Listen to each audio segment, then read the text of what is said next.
नमस्कार, स्वागत है आप सबका। आप देख रहे हैं हमारा खास कार्यक्रम देश देशांतर। मैं हूं कवीन सचान और आज बात बायोफ्यूल पॉलिसी 2018 की। कच्चे तेल की आयात की निर्भरता को कम करने और किसानों की आय को दोगुना करने को लेकर केंद्र सरकार ने राष्ट्रीय बायोफ्यूल पॉलिसी 2018 का ऐलान किया है। इसकी घोषणा ऐसे समय पर हुई है जब हमारे पास गन्ना समेत दूसरी फसलों का रिकॉर्ड उत्पादन हुआ है और शुगर इंडस्ट्री और एक्सपर्ट एथेनॉल का प्रोडक्शन बढ़ाने पर जोर दे रहे हैं। हमारे देश में अभी पेट्रोल में 10% एथेनॉल मिलाने की इजाजत है, जिसे बढ़ाकर 15 और फिर 20% करने की योजना है। क्रूड इंपोर्ट पर 5.65 लाख करोड़ रुपए खर्च होते हैं और हर दिन कई सौ करोड़ रुपए का अनाज बर्बाद होता है। इसे रोकने के लिए ये बायोफ्यूल नीति कारगर हो सकती है। नई नीति में बायोफ्यूल की अलग अलग कैटेगरी तय की गई हैं, जैसे basic biofuel, advance biofuel, bio CNG वगैरह, जिसके चलते अलग कैटेगरी के हिसाब से उचित वित्तीय और आर्थिक प्रोत्साहन दिया जा सके।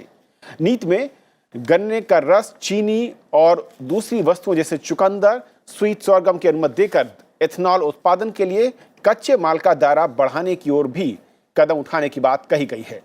तो समझेंगे इस नई बायोफ्यूल पॉलिसी को, भारत की जरूरतों को और इसके लक्ष्यों और इसके सफर को। हमारे साथ 3 बेहद खास मेहमान हैं। शुभमय भट्टाचार्य हैं, सलाहकार संपादक बिजनेस स्टैंडर्ड से। शुभमय, स्वागत है आपका। अजय शंकर साहब हैं, पूर्व मुख्य सलाहकार योजना आयोग और आप केंद्र में अलग अलग विभागों में रहे हैं। सर, बहुत बहुत स्वागत है आपका। प्रोफेसर वीके विजय हमारे साथ हैं, आईटी दिल्ली से, और आप एक्सपर्ट हैं एथेनॉल और इस पूरी की पूरी नीति को लेकर। अगर मैं कहूँ, शुरुआत में विजय साहब आपसे करना चाहूंगा, बायोफ्यूल पॉलिसी 2018 बहुत, मैं कहूं कि बड़े पैमाने पर इसका दायरा बढ़ाया गया है, कैटेगरी बनाई गई है। मोटे तौर पर अगर हम कहें तो आज देश को इसकी जरूरत क्यों है और लक्ष्य क्या है जिसे हम इसके जरिए हासिल करना चाहते हैं? आज अगर हम देश की आवश्यकताओं पर ध्यान दें तो हमें लगता है कि diesel, petrol, crude petroleum, CNG सभी चीज़ों का हम अधिकतर बाहर से आयात करते हैं और केवल 18% हम अब डोमेस्टिक प्रोडक्शन करते हैं। जब हम 82% भारत पर निर्भर हैं तो हमारी एनर्जी सिक्योरिटी एक क्रूशियल स्टेज पे आ जाती है कि अगर कभी भी विश्व में कोई भी परिस्थिति ऐसी हो कि बाहर से हमारे पास फ्यूल आना बंद हो जाए तो हमारे देश की क्या स्थिति होगी। साथ में ही जो हमारे देश में कृषि है, जो हमारे देश में जो चीज़ें पैदा होती हैं, उनके आधार पे अगर हम देखें तो हम चाहते हैं कि ये सरकार चाहती है कि हमारे किसान की आमदनी किस तरह से 2022 तक डबल हो।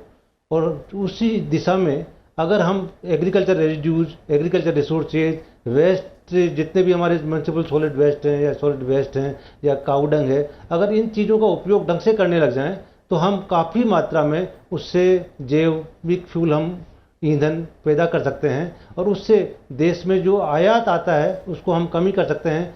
आज की तारीख में अगर देखें तो 8 लाख करोड़ से ज़्यादा का हम इंपोर्ट करते हैं।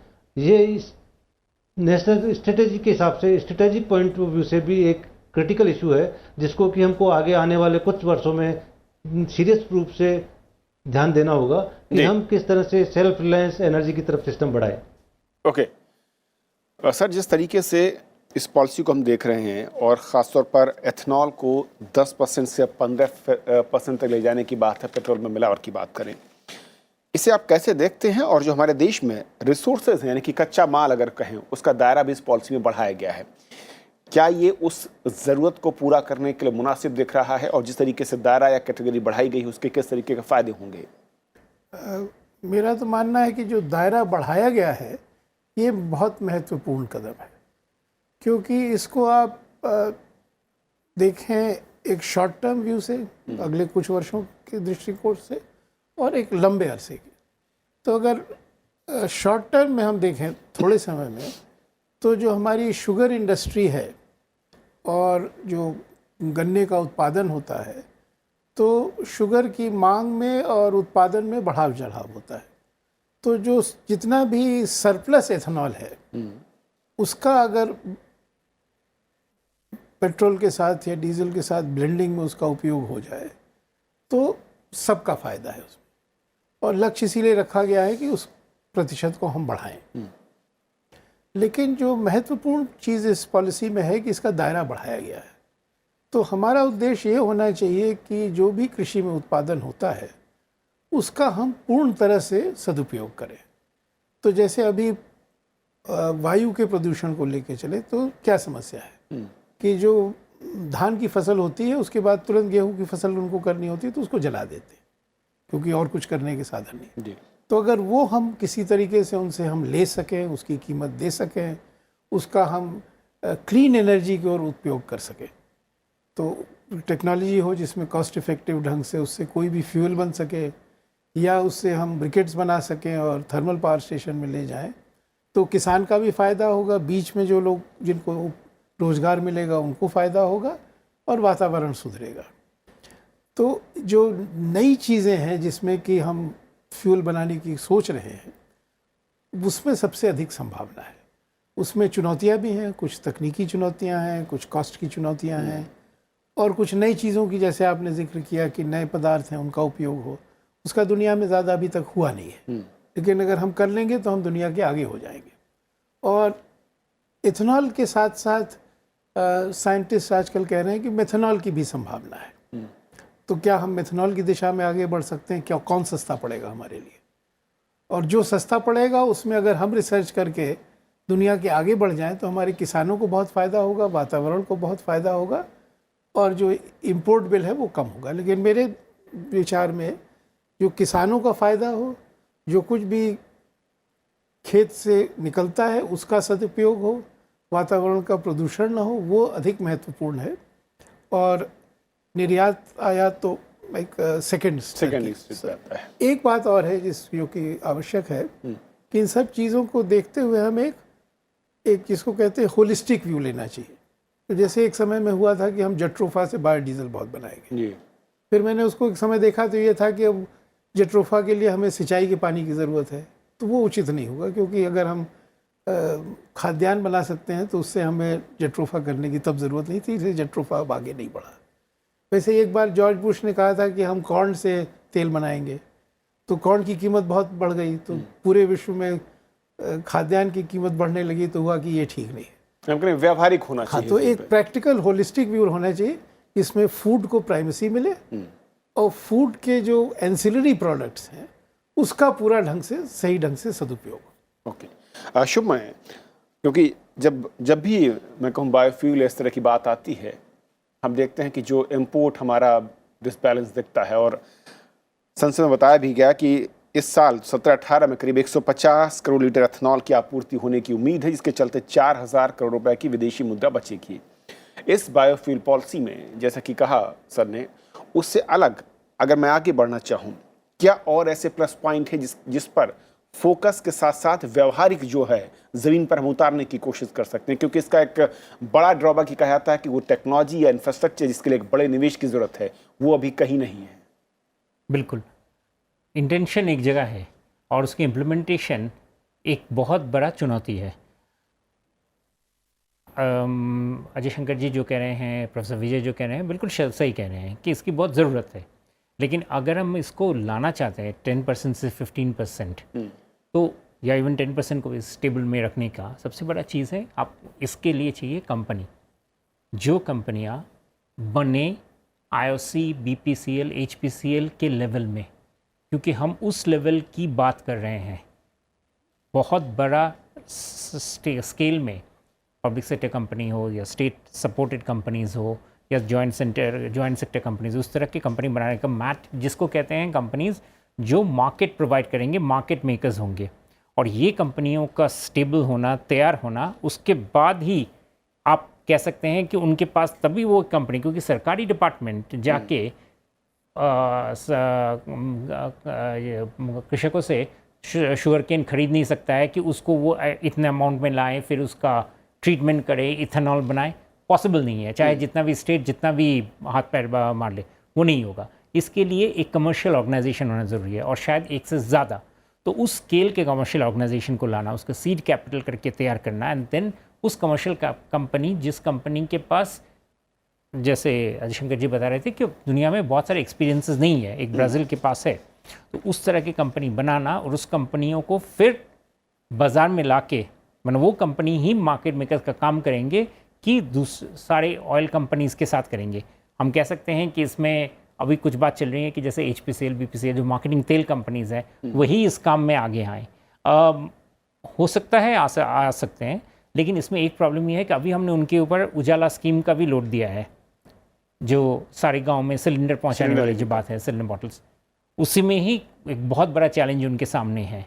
ऐसे तो इसीलिए वो कितने दूर तक इस तरह के चैलेंज को, और ये हम बहुत बड़ी चीज़ चैलेंज की बात कर रहे हैं, उसको संभाल पाएंगे, ये सोचना ज़रूरी है। इसलिए ये सारे प्रैक्टिकल, और ये ऐसा नहीं है कि नहीं हो सकता है, बट इनको अमल में लाके इनको एक जो अगेन जो वर्ड होलिस्टिक आप बात कर रहे थे, वही होलिस्टिक चीज़ सोचना कि ये किस तरह की कंपनी हो सकते हैं जो एक स्टैंडर्ड डिस्ट्रीब्यूशनल सेटअप सारे देश में बना सके।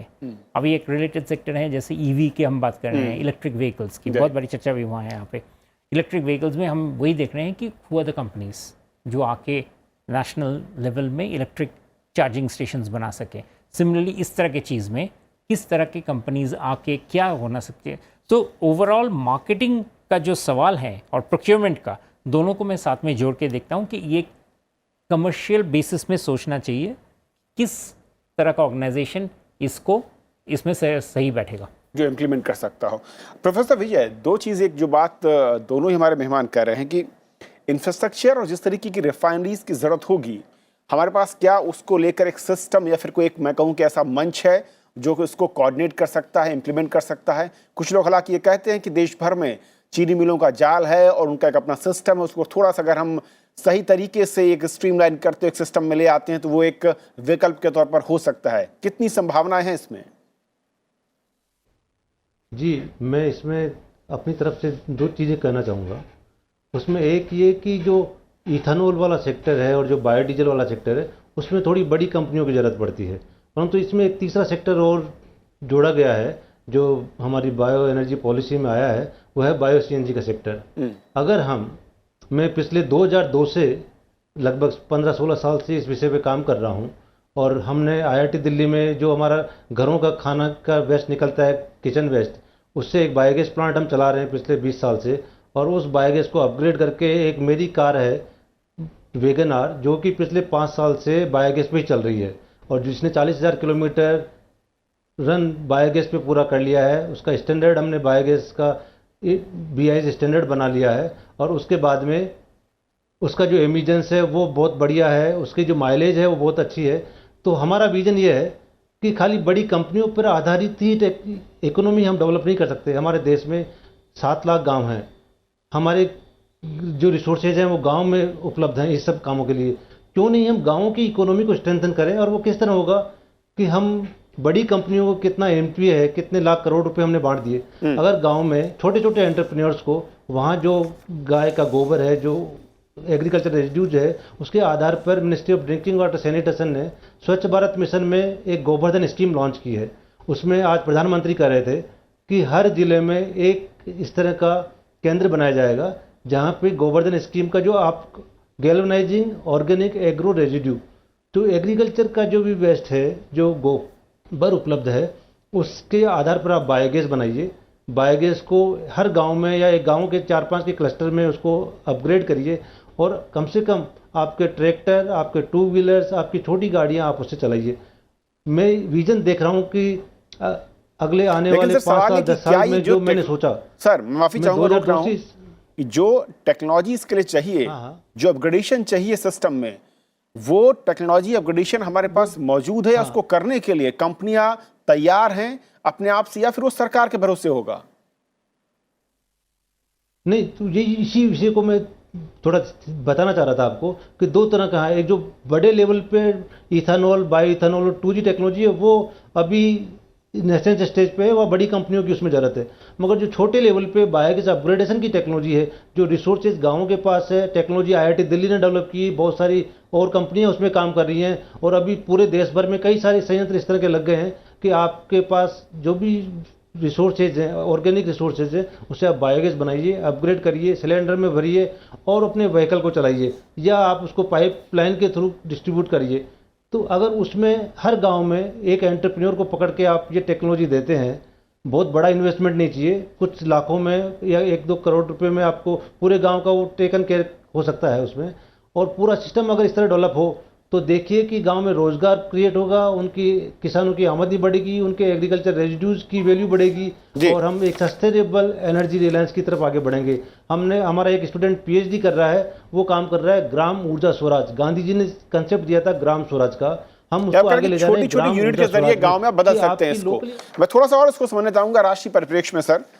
अजय सर, जो बात प्रोफेसर विजय कर रहे हैं, बेस के जरिए गांव में छोटी यूनिट स्थापित करके आप एक छोटे से सेगमेंट को या लोकल जरूरत को पूरा कर सकते हैं, लेकिन राष्ट्रीय जरूरत को पूरा करने के लिए क्या वाकई ये मॉडल इम्प्लीमेंट हो सकता है? और अगर नहीं तो राष्ट्रीय स्तर पर मैं देख रहा था कि जो खर्च है, छोटी रिफाइनरी अगर आप लगाते हैं इसको बायोफ्यूल और सब करने के लिए करीब 1000 करोड़ के आसपास की एक छोटी रिफाइनरी में खर्च आता है। और क्या कंपनियां इस तरफ आ रही है? जो इंसेंटिव देने की बात हम कर रहे हैं सरकार की ओर से हो रही है, वो कितना खींच पाएंगे? इसमें इसको दो बकेट्स में देखने की ज़रूरत है। एक है इथेनॉल, जो कि शुगर केन इंडस्ट्री के साथ। तो शुगर इंडस्ट्री हमारी अच्छे से स्थापित है, तो वहाँ ये तेज़ी से बढ़ा है और आगे बढ़ेगा। लेकिन वो किसान गन्ना शुगर के मिल को देता है और वहाँ से इथेनॉल का रूट है, तो वो सही ढंग से चल रहा है।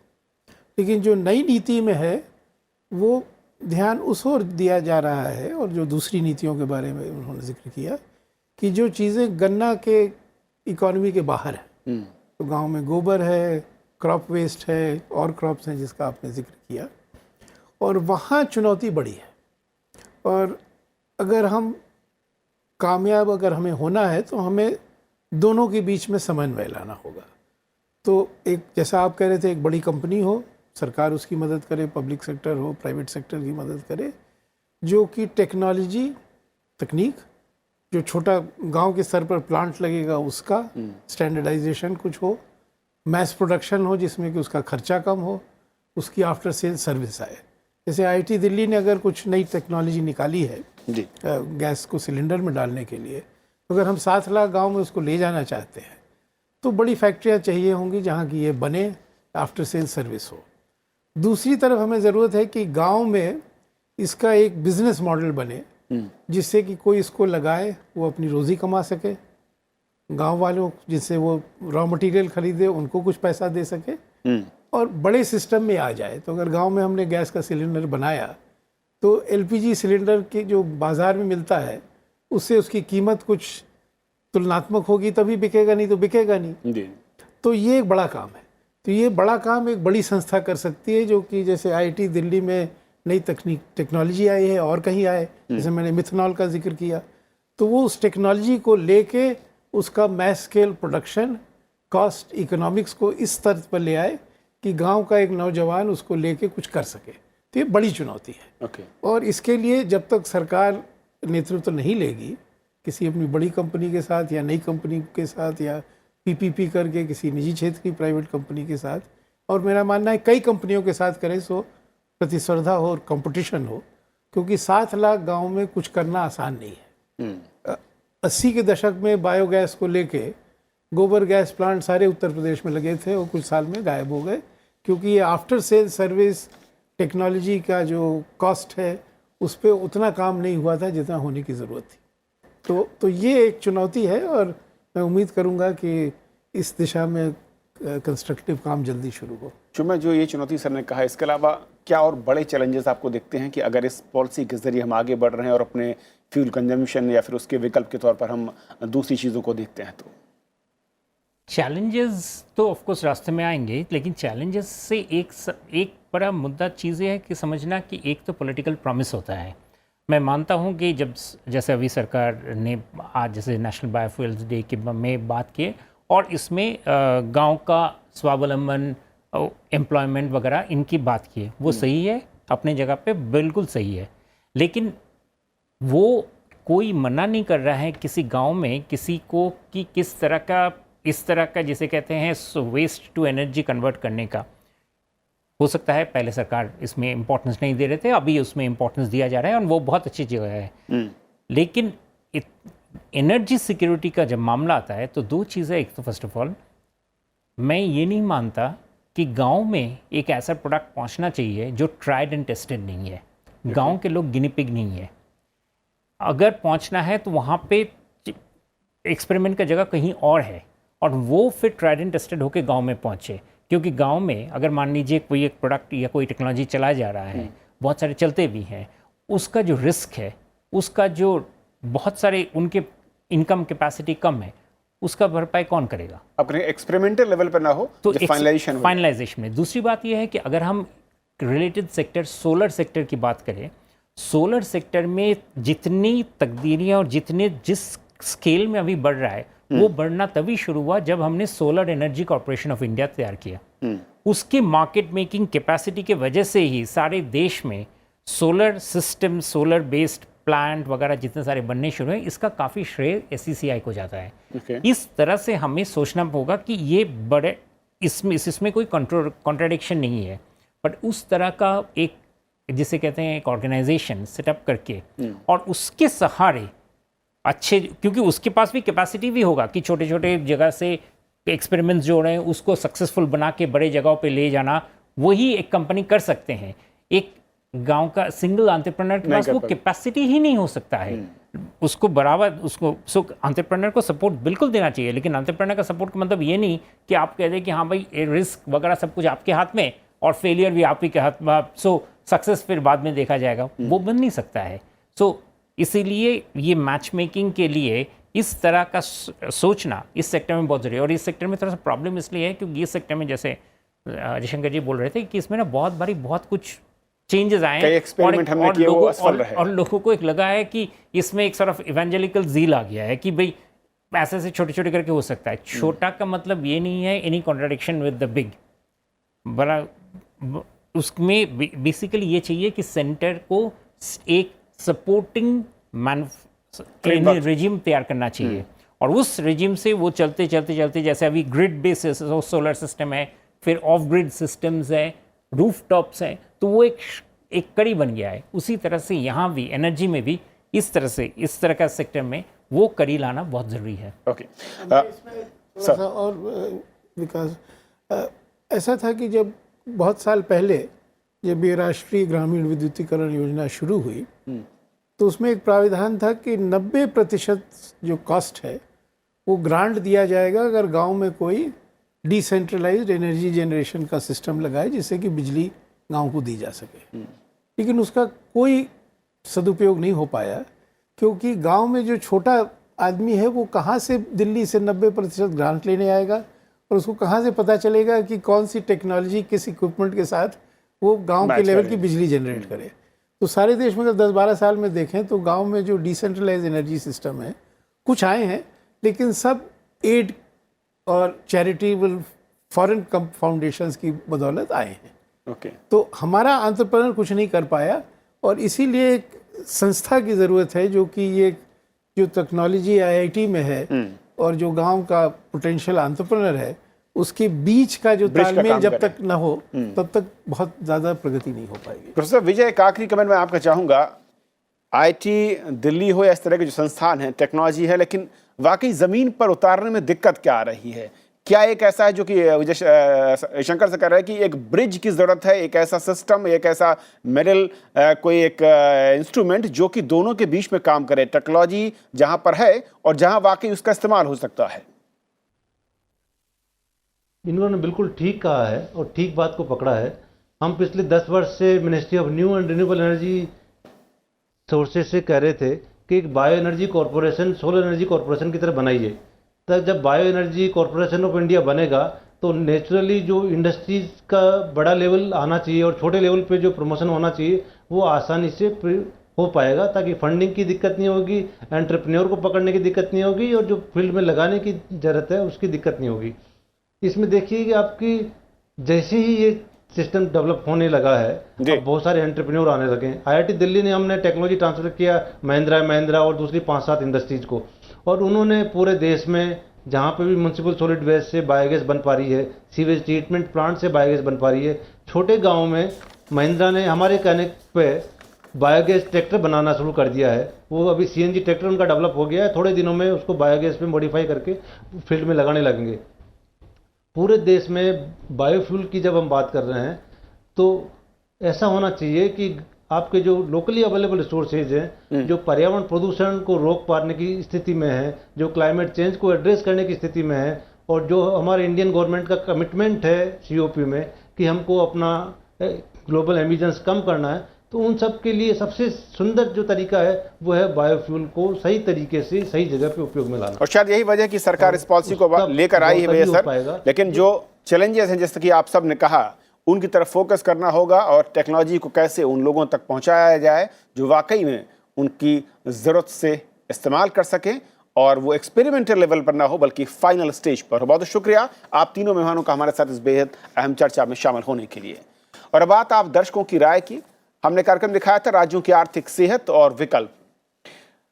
ऋषि शर्मा लिखते हैं कि राज्य सरकारों की कमजोर वित्तीय स्थिति के लिए वो खुद ही जिम्मेदार हैं। राज्य में कई ऐसी योजनाओं को चलाया जाता है जिनका फायदा लाभार्थी तक नहीं पहुंच पाता।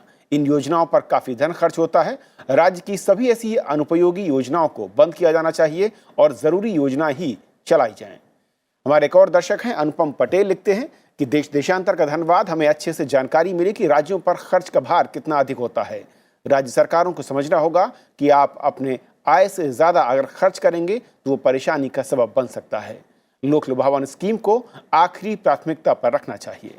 आप दर्शकों का बहुत बहुत शुक्रिया। अपनी राय यूं ही आप लिखते रहिए हमारे मेल आईडी पर, और हमारे तमाम पुराने कार्यक्रम भी आप देख सकते हैं यूट्यूब पर। फिलहाल आज इतना ही। नमस्कार।